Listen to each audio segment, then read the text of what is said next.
Cicadas going brrrk, brrrk. That's the cicada sound, right? It's the brrrk. Anyway, Happy New Year. Time to do a top 10 list. Yes, it is. That's what you do at the end of the new year. You look back at the previous year and go, I remember that year. It was fun. For several very important reasons. Reason number one, I was there. Reason number two, young fat man said good time. Good time equal good luck. Reason number three, I don't know, we'll just skip that one altogether. Reason number four is happy days. Happy days for happy life. Some say happy wife, happy life. I say happy me, happy me. This has been Friar Talk saying good day. It's really cheap Friar Talk, but you know, we ignore those things because they be racist. And we don't want to be racist now, do we? Actually, I couldn't give a shit. I just enjoy doing voice like this. I know I got that of the whistle at the very end, but that's because I enjoy making things really stupid. I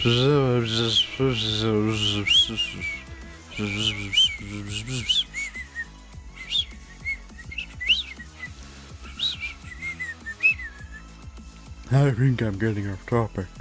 Let's do that Happy New Year list of video games. I will start with number 10. Number 10 on this list is everyone's favorite game, Mercenary Kings. It's not a terrible game at all, actually. It's pretty dang good. It follows the Monster Hunter collection where you pick up the items by doing the missions, and then you use those items in the missions to make bigger and better weapons. Which is pretty good, and the art style is exactly like Metal Slug, and I like that game. Although Metal Slug 3 the remake according to Steam, man, that's got some terrible netcode issues. You can't play with friends at all over the online. On the line? Are you on the line, sir? Yes, I do believe I am on the line. Stay on the line, I'll forward you up.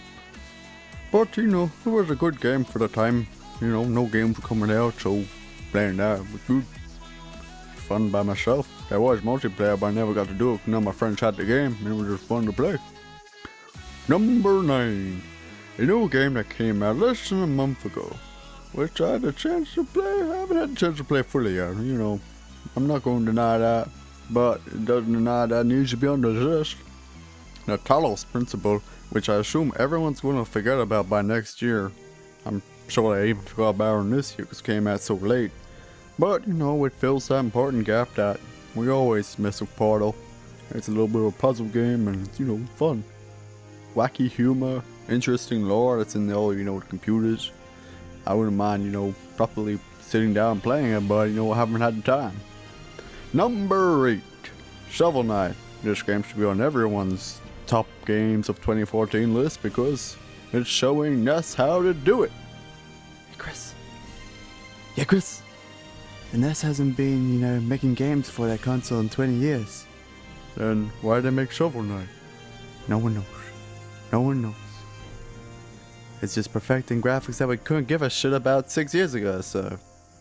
Number 7, Legend of Grimrock 2.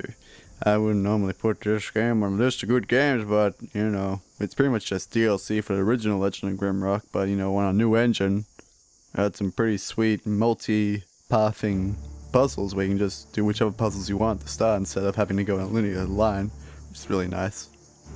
Number 6, it's time to do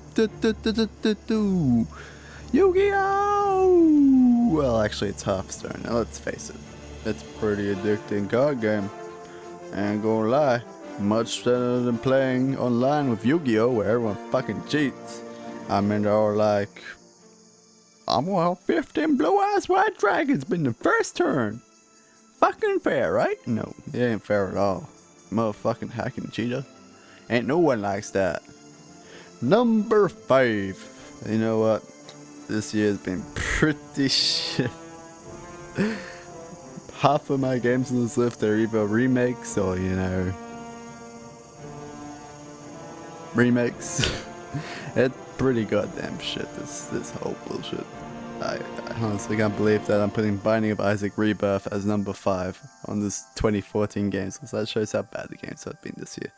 I know I'm leaving out Alien Isolation and Wolfenstein off my list, but that's because I didn't get to play them, and I kind of wanted, but I don't got time to play every single game. Well, no, there wasn't a lot of games to play, but I don't have the money to buy Alien Isolation, Shadow of Mordor, and Wolfenstein when they all came out the same month. I wish I could. I don't have the money for that shit, so I only play one of them, and that's on the list. That's, you know, pretty damn great. Number 4. I'm gonna admit this. Was definitely not a fan of this game when it first came out. Five Nights at Freddy's. Both 1 and 2 get number 4 spot in this list. I know it should be like 4 and 3 or some shit, but nope, number 4 is Five Nights at Freddy 1 and 2. This game has the worst fucking gameplay in the world. It's just one mechanic reused over and over again. No one liked that shit. Not even me. But I'm gonna admit that the lore in this fucking game is fucking great. Fucking stellar. 5 random kids getting murdered and somehow possessing robots. It's fucking great. Absolutely bullshit, and that's why I love it. Number 3. Is this really my number 3 game? I can't believe this is my number 3 game. I fucking hate this game. And here's my number 3 game. Motherfucking 2014, why you gonna kick me in the nuts so much? I mean Dark Souls 2. Literally only a bad game because Dark Souls 1 exists. If Dark Souls 1 didn't exist, I'd think, you know, it's a alright game. It's alright, you're cute, but it's like pretty hard balls. I don't understand how these AAA developers cannot code for PC. It's mind-boggling. Fucking, what was it? The stupid Dead Rising bullshit. Dead Rising 3. Oh god, it was the worst part of the game in all of history. All of goddamn history. God damn it. Number 2. Well, I'm not gonna lie. At the end of this year, this game came out and it was just some of the greatest port ever done. I don't understand why other AAA developers couldn't port games as well as this, but number 2 select goes to Metal Gear Solid Ground Zero. Metal Gear Solid 5, that is Ground Zeroes. And it is fucking great. The visuals are great. They didn't improve it a lot since the console, but they improved it just a little bit, and they have very solid frame rate. And you can lock it to 30 frames if your PC is not the greatest, like my brother did. And he says, yeah, it's much better to lock it at 30 frames than have it jump up from 40 frames to 20 frames randomly, so he locked it at 30 and it was all good. And that's how it should be coded. I don't understand why they can't code these games correctly. It's fucking weird. Number 1 goes to Shadow of Mordor. Yep, that's right.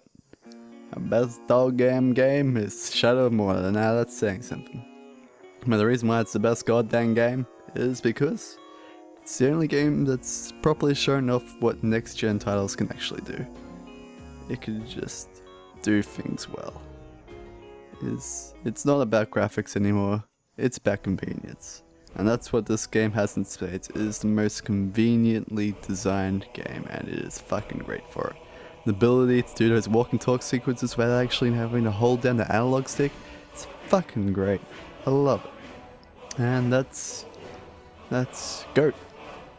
GOAT of the GOAT. Goaty goat. Goat Simulator was shit. Don't ever fucking talk to me about that game. I don't understand why. No.